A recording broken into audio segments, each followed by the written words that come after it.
Hello friends, आज हम एक नया मॉडल को डिस्कस करेंगे जिसका नाम है episodic erosion model of landform development. इसको दिया था स्टैनले स्क्वैम ने। स्टैनले एल्फर्ड स्क्वैम की अगर हम बारे में बात करें तो स्टैनले एल्फर्ड स्क्वैम जो थे वो डिस्क्यूनिस एमरिटस प्रोफेसर थे कोलोराडो स्टेट यूनिवर्सिटी में। इनकी डेथ हो गई थी फोर्ट कॉलोनिस जो कि कोलोराडो में है 10 अप्रैल 2011 में। स्टैन जो थे वो बॉर्न हुए थे किरने न्यू जर्सी में ऑन 22 फरवरी 1927 में। इन्होंने अपनी सर्विस नेवी में दी थी वर्ल्ड वार सेकेंड के टाइम पे, और इनको इसी टाइम पे बीए की डिग्री मिली थी जियोलॉजी में अपसेला कॉलेज से न्यू जर्सी में। एंड इन्होंने अपनी पीएचडी कंप्लीट की जियोमॉर्फोलॉजी में कोलंबिया यूनिवर्सिटी से। ऑथर एंड स्कॉलर के डायरेक्शन में, उनकी गाइडेंस में, इनकी बुक का नाम था द फ्लूवियल सिस्टम। अब हम स्क्वैम के जो एपिसोडिक मॉडल है उसको हम डिस्कस करते हैं। तो स्क्वैम की जो थ्योरी थी वो आपका बेस्ड ही थी एपिसोडिक जो इरोजन इनका मॉडल था। इन्होंने कहा कि जो डेन्यूडेशन है वो आपका ग्रेजुअल एंड कंटिन्यूस नहीं होता बल्कि ये एपिसोडिक है। ये ग्रेजुअल एंड कंटिन्यूस नहीं है जो आपका डेन्यूडेशन है, बल्कि चाहे ये एपिसोडिक है। जो जियोमॉर्फिक हिस्ट्री है लैंडस्केप की डेवलपमेंट की स्क्वैम के अकॉर्डिंग, इसमें आपके numerous periods of rapid erosion हमें देखने को मिलते हैं, जिसमें हमें पीरियड ऑफ इंस्टेबिलिटीज देखने को मिलती हैं एंड डिपोजिशंस देखने को मिलते हैं। जो पीरियड है रैपिड इरोजन का वो एक लॉन्ग पीरियड ऑफ डिपोजिशन को फॉलो करता है। एंड इन पीरियड्स में जो पीरियड है हमारा इरोजन एंड डिपोजिशन में हमें रिपीटेशंस देखने को मिलते हैं। And there is a complexities होना in the evolution and development होना लैंडफॉर्म का। इसको हमने कहा कि जो कॉम्प्लेक्सिटीज होती है लैंडस्केप की उसको हम टू टर्म्स में एक्सप्लेन कर सकते हैं, टू जियोमॉर्फिक कॉन्सेप्ट के थ्रू हम इसको समझ सकते हैं। पहला जो कॉन्सेप्ट है वो उन्होंने बात की है जियोमॉर्फिक थ्रेशोल्ड के बारे में। इस कॉन्सेप्ट जो था जियोमॉर्फिक थ्रेशोल्ड का, यहाँ पे उन्होंने बताया कि जो चेंजेस अकर होते हैं फ्लूवियल सिस्टम में, एंड ये जो चेंजेस होते हैं वो ओकेशन नहीं होते सिर्फ एक्सटर्नल फैक्टर्स द्वारा, जैसे आइसोस्टेटिक अपलिफ्टमेंट हो गया, सिर्फ एक्सटर्नल फैक्टर द्वारा ही नहीं होते बल्कि अफेक्टेड होते हैं इनहेरेंट जो जियोमॉर्फिक कंट्रोल होता है इरोडिंग करना फ्लूवियल सिस्टम का। यानी कि फ्लूवियल सिस्टम के अंदर जो उसके इनहेरेंट जियोमॉर्फिक कंट्रोलर्स होते हैं जो कि फ्लूवियल सिस्टम को इरोड करते हैं वो भी वर्क करते हैं। तो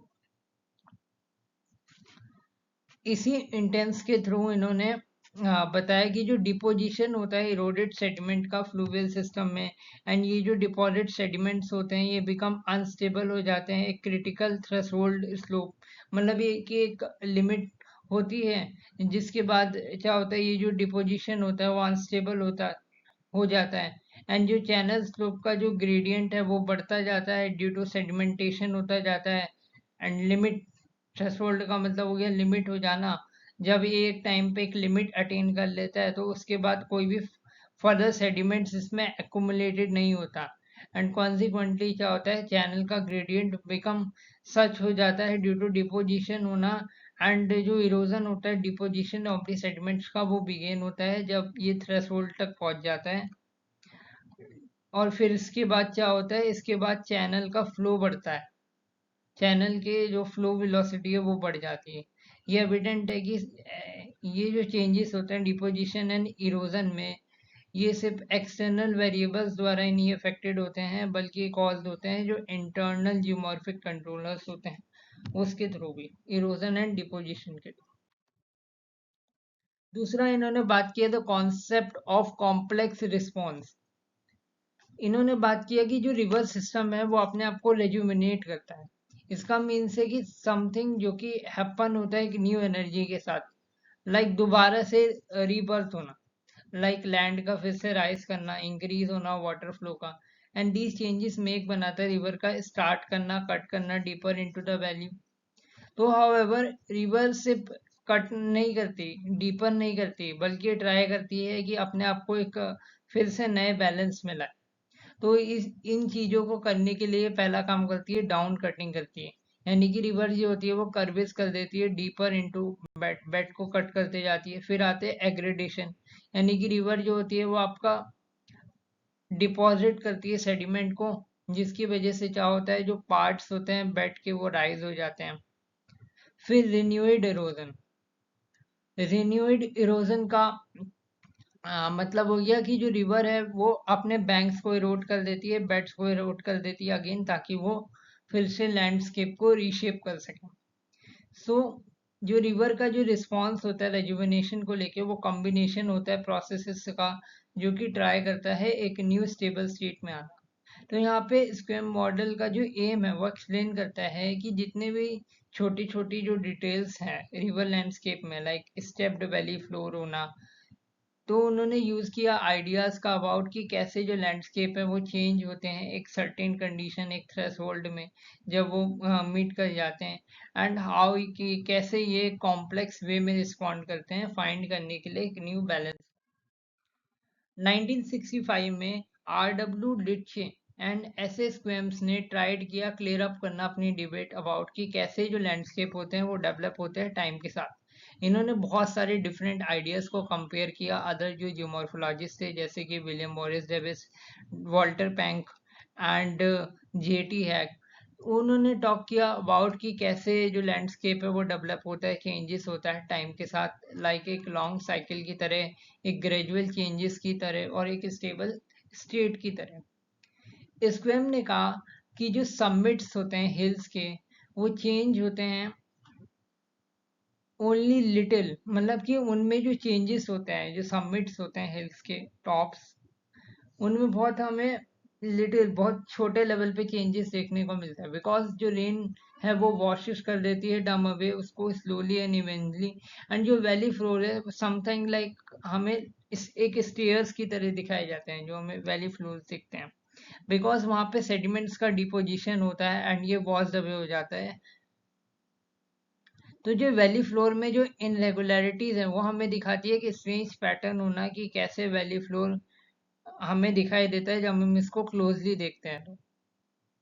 तो पीपल्स जो होते हैं वो थिंक करते हैं कि ये जो स्टेप्स जो कि वैली फ्लोर में बने हुए हैं ये कॉज हुए हैं सिर्फ बिग इवेंट्स की वजह से, लाइक अर्थक्वेक या क्लाइमेटिक चेंज, बट इसको हम मानते हैं कि ऐसा नहीं है। रिवर इटसेल्फ मेक्स, रिवर खुद से भी ये स्टेप्स को बनाती है। अब यहाँ पे ये एक फिगर दिखाई गई है जिसमें ये पूरा मॉडल को समझाया गया है इजी वे में। जो पहला स्टेट है वो है इक्विलिब्रियम का, ये एक स्टेबल रेफरेंस है स्टीम का। इसमें आपको रॉकी मिक्सेस मिलेंगे, कॉबल ग्रेवल बेड के मटेरियल्स के, gentle slope bank as well as well connected आपको फ्लैट प्लेन्स यहाँ पे देखने को मिलेगा। ये वेल कनेक्टेड आपका फ्लैट प्लेन।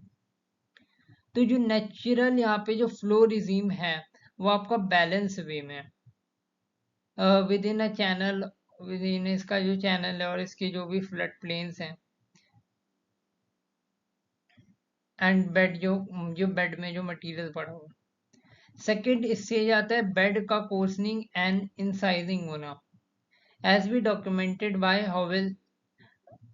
वन ऑफ जो इनिशियल जो फेजेस हैं चैनल के एडजस्टमेंट के, वो है अर्बनाइजेशन होना बेड के कोर्सनिंग का, यानी कि इंक्रीज होना फ्लो का बढ़ना। उसकी वजह से क्या होगा, ये इरोड करेगा स्मॉलर और जो मीडियम साइज के जो बेड पार्टिकल्स यहाँ पे पड़े हुए हैं जो इस फिगर में दिखाए जा रहे हैं, जिसकी वजह से क्या होगा, जो स्टीम होगी वो उसको ग्रेजुअली डीपर डीपर गहरा करती जाएगी। इन सम केसेस में ये जो प्रोसेस होगा वो कंटिन्यू रहेगा जब तक कि जो स्टीम है वो इरोड नहीं कर देती जितने भी यहाँ पे ग्रेवल्स एंड कॉबल्स हैं सबको, and living the stems with the bed rock bottom. Erode करने के बाद ये यहाँ तक छोड़ देगी। इसके बाद क्या होगा, डीपनिंग एंड वाइडनिंग होगा। As the incision makes the streams deeper the taller banks become more susceptible. अब जैसे जैसे ये डीपर होती जाएगी, अब जो साइड वाले जो टॉलर बैंक्स हैं वो सस्पेक्टेबल हो जाएंगे, मतलब उसमें अब इरोजन होना स्टार्ट होगा। एंड बोथ जियो टेक्निकल फेलिचर के कारण एंड जो फ्लूवियल इरोजन होगा यहाँ पे, in this cases of the bed rock जो बैंक इरोजन होगा वो कैन बी एक्सिबरेट हो जाएगा बाय एक्सेसिव इरोसिव पावर द्वारा एंड कैन बी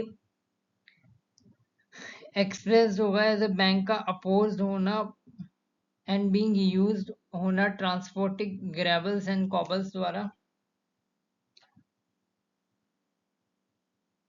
यानी कि ये जो बैंक है इसमें हमें सबसे ज्यादा इरोजन देखने को मिलेगा। फिर उसके बाद क्या होगा, वाइडनिंग होगा एंड सेडिमेंटेशन होगा। फिर कंटिन्यूअस ये जो बैंक इरोजन है वो कंटिन्यू रहेगा, जिससे क्या होगा, एक टॉलर स्टीपर बैंक बन जाएगा जो कि प्रोन होगा फ्यूचर के इरोजन के लिए एंड ओवर वाइडन हो जाएगा चैनल। बट इसमें अब ट्रांसपोर्टेशन नहीं होगा, फेल्ड हो जाएगा बैंक के सेडिमेंट का विच लीडिंग टू सेडिमेंटेशन। अब सेडिमेंटेशन यहाँ पे स्टॉप हो जाएगा। फिर ये अपने आप को रिकवर करेगा, दोबारा से रीजनरेशन होगा। कुछ टाइम के बाद ये अपने आप को अपने स्पेस को एडजस्ट करेगा। स्टीम इवेंचुअली फॉर्म करेंगी एक नया बैलेंस एंड इंक्रीज होगा, इससे फ्लो फिर से पहले वाली कंडीशन बनेगी। फिर से फ्लो होगा स्टीम का नॉर्मल कंडीशन में एंड ये रिसीव करेगा अपने वाटरशेड को। Has a sedimentation stage 4 become colonize होगा, फिर से ये वेजिटेशन के थ्रू कॉलोनाइज हो जाएगा and recover channel with gentle bank होना, बैंक फिर से जेंटल हो जाएंगे एंड री एस्टेब्लिशमेंट होगा विद वाइडन होना फ्लड प्लेन कॉरिडोर का।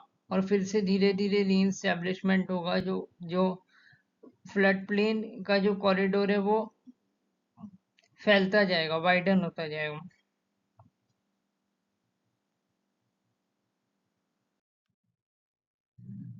अब स्क्वेम ने पोस्टुलेट किया अपने कॉन्सेप्ट को, जो सर्वल सब साइकिल्स है उसके थ्रू एक लार्ज फ्लूवियल साइकिल्स में।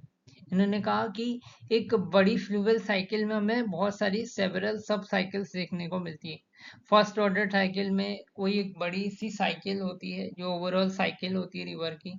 सेकेंड ऑर्डर साइकिल में इसी बिग साइकिल के अंदर हमें कुछ स्मॉल स्मॉल साइकिल देखने को मिलती है। थर्ड ऑर्डर साइकिल स्टार्ट होती है जब सर्टेन रिवर कंडीशंस बहुत ज़्यादा चेंज हो जाती है। फोर्थ ऑर्डर साइकिल ये स्टार्ट होती है बिकॉज ऑफ बिग इवेंट्स होना, जैसे कि टेक्टोनिक इवेंट्स होना, आइसोस्टेटिक एडजस्टमेंट होना, अपलिफ्टमेंट और सब्सिडेंस होना, क्लाइमेट का चेंज होना, जियोमॉर्फिक थ्रेशोल्ड।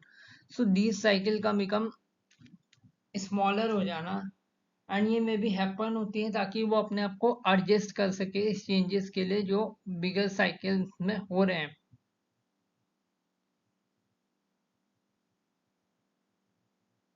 फिर आती है आपकी फिफ्थ ऑर्डर साइकिल, इसमें आपकी स्मॉलेस्ट साइकिल्स आती हैं एंड ये स्टार्ट होती हैं बिकॉज ऑफ थिंग्स होना लाइक सीजनल चेंजेस हो गया या बिगर फ्लड आ गई। तो अगर हम इन शॉर्ट बात करें तो रिवर में बहुत सारे डिफरेंट लेवल की साइकिल्स होती हैं and each cycle become smaller होती हैं, स्टार्ट होती हैं एंड यहाँ पे हमें डिफरेंट चेंजेस और इवेंट्स देखने को मिलते हैं, जिसका रिजल्ट होता है कि हमें कॉम्प्लेक्स लैंडफॉर्म की डेवलपमेंट देखने को मिलती है। तो ये एवेल्युएशन है इस मॉडल का कि जो स्क्विम का जो मॉडल था लैंडफॉर्म डेवलपमेंट, उसको ये एक हम मॉडिफाइड फॉर्म मान सकते हैं, जो डेविएशन मॉडल था ज्योग्राफिकल साइकिल का, जो कि इन्वेस्टिगेट करता है कि कैसे प्रोग्रेसिव चेंज होता है लैंडफॉर्म में टाइम के साथ। स्क्वेम ने सक्सेसफुली अटेम्प्ट किया रिमूव करने में जो मेजर ड्रॉबैक्स थे डेविस के जो डीके मॉडल था एंड इन्होंने ट्राई किया ब्लेंड करना जो साइक्लिक मॉडल था इक्विलिब्रियम मॉडल से। इनका जो मॉडल है वो मेनली इक्विलिब्रियम मॉडल हम कह सकते हैं। इन्होंने अटेम्प्ट किया एक्सप्लेन करना जो माइनर जो छोटे छोटे जो लैंडस्केप की डिटेल्स होती हैं जो कि वैली फ्लोर्स में हमें देखने को मिलती हैं, जिसको डेविस के मॉडल में इतना ज़्यादा अच्छे से नहीं समझाया गया, नहीं इंक्लूड किया गया। तो ये रेफरेंस है जहाँ से मैंने ये मटेरियल कलेक्ट किया है। तो थैंक